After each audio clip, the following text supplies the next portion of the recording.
नमस्कार मैत्रिणो, मी क्रांती अहिरे. आज तुम्हाला मी शेवभाजी करून दाखवणार आहे. तर शेवभाजी ही दुधातली शेवभाजी करणार आहोत आपण, अगदी झटपट अशी आणि जशी रेस्टॉरंटमध्ये मिळते तशी. तर कांदा घेतला आहे, टोमॅटो घेतला आहे, एक लसूण घेतला आहे, अद्रक घेतला आहे आणि 2 मिरच्या घेतल्या आहे आणि एक मोठी वाटीभर दूध घेतले आणि शेव घेतली. आपल्या आवडीनुसार आपल्याला कमी जास्त शेव करता येते. तर हे सगळं असं बारीक चॉप करून घेतलेलं आहे, म्हणजे बारीक तुकडे करून घेतलेले आहेत. काहीही आपण मिक्सरमधून काढून घेतलेलं नाही आहे, फक्त बारीक कापून घेतलेला आहे. कांदा, टोमॅटो, मिरची, लसूण आणि अद्रक हे सगळं बारीक असं कापून घेतलेलं आहे. त्याच्यानंतर आपण कढईमध्ये थोडंसं तेल टाकणार आहोत.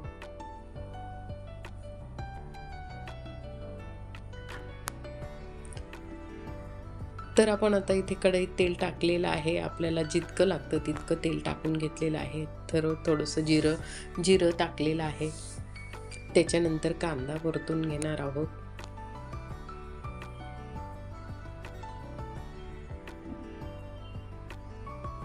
कांदा छान गुलाबी रंग होईस्तोपर्यंत परतून घेणार आहोत. तर कांदा पटकन परतण्यासाठी त्याच्यात जर थोडंसं मीठ टाकलं तर कांदा पटकन परतला जातो.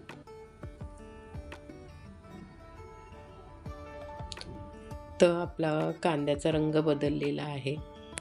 त्याच्यानंतर आता आपण इथे बारीक चिरलेली मिरची टाकून घेणार आहोत. या ठिकाणी मिरची सुद्धा छान कांद्यामध्ये परतून घेणार आहोत.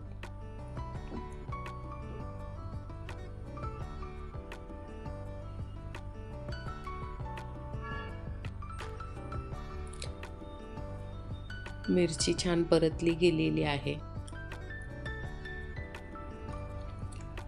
त्याच्यानंतर आपण त्याच्यामध्ये थोडंसं टोमॅटो टाकून घेणार आहोत.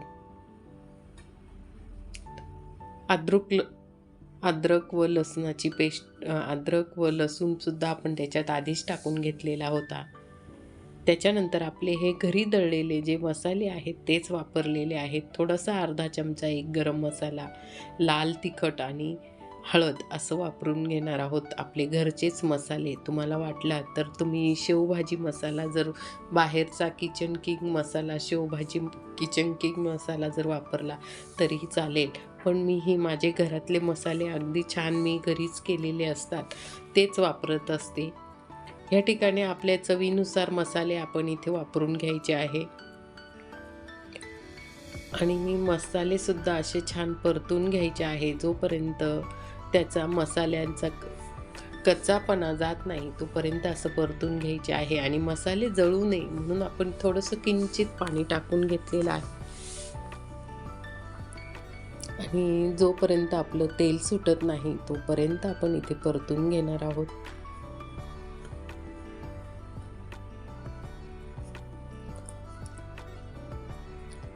तर असं पाणी टाकल्याने जो कांदा असतो त्याची अशी ग्रेव्ही तयार होत असते. त्याच्यामुळे आपण थोडं पाणी जर टाकलं आणि मसाला जर भाजले तर छान अशी ग्रेव्ही तयार होते.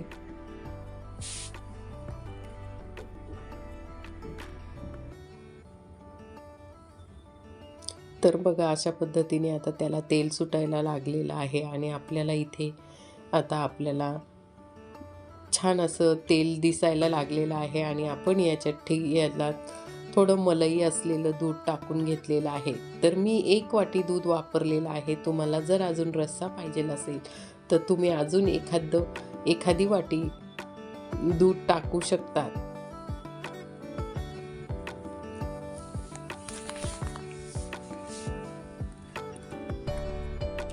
बघा, अशा पद्धतीने आपली ही ग्रेव्ही तयार झालेली आहे. मला थोडीशी कमी वाटली. परत मी थोडंसं पातेल्यात गरम पाणी केलं आणि दुधाच्याच पातेल्यामध्ये परत थोडंसं गरम करून, कोमट करून दूध आणि पाणी मिक्स करून आणि आपण परत त्याच्यात टाकलेलं आहे.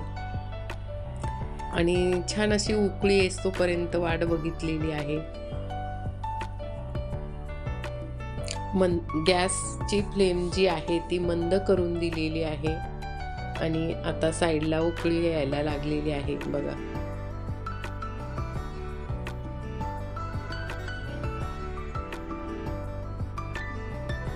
त्याला उकळी फुटायला लागलेली आहे.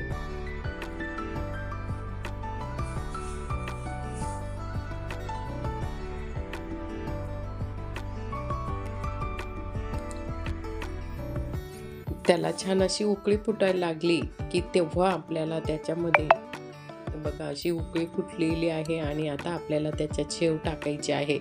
मला तेवढी शेव घेतलेली आहे. तुमच्या आवडीप्रमाणे तुमची भाजी जेवढी असेल, तुम्हाला जितकी घट्ट किंवा पातळ पाहिजे असेल तर त्याच्याप्रमाणे तुम्ही शेव टाकू शकता. या ठिकाणी मी इथे शेव टाकली आणि मला परत वाटलं की थोडीशी कमी पडेल म्हणून मी आणखीन वरून त्याच्यात परत थोडीशी शेव टाकलेली आहे आणि असं 2-3 मिनटं असं परत आपण इथे गॅसवर मंद आचेवर ही भाजी तयार होऊ देत आहोत.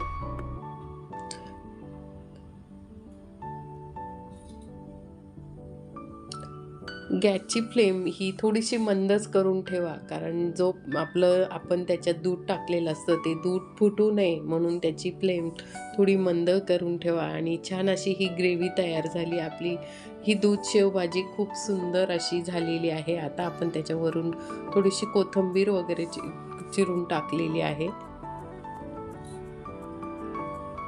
आणि तुम्हाला माझा व्हिडिओ कसा वाटला, जरूर तुम्हाला माझा व्हिडिओ माझी ही दूध शेवभाजी जर आवडली असेल तर माझ्या चॅनलला सबस्क्राईब करा, लाईक करा. आणि अशी पटकन होणारी ही शेवभाजी, दूध शेवभाजी चव तर खूपच सुंदर लागते. अगदी छान. तुम्हाला जर माझा हा व्हिडिओ आवडला असेल तर तुम्हाला जर माझी ही दूध शेवभाजी आवडली असेल तर जरूर माझ्या चॅनलला सबस्क्राईब करा, लाईक करा. काही स्वादिष्ट मंदिरांचे ब्लॉग शेवभाजी ते अगदी चवीला आणि असं छान असे हे आवडलं असेल तर लाईक, शेअर, कमेंट जरूर. दूध शेवभाजी.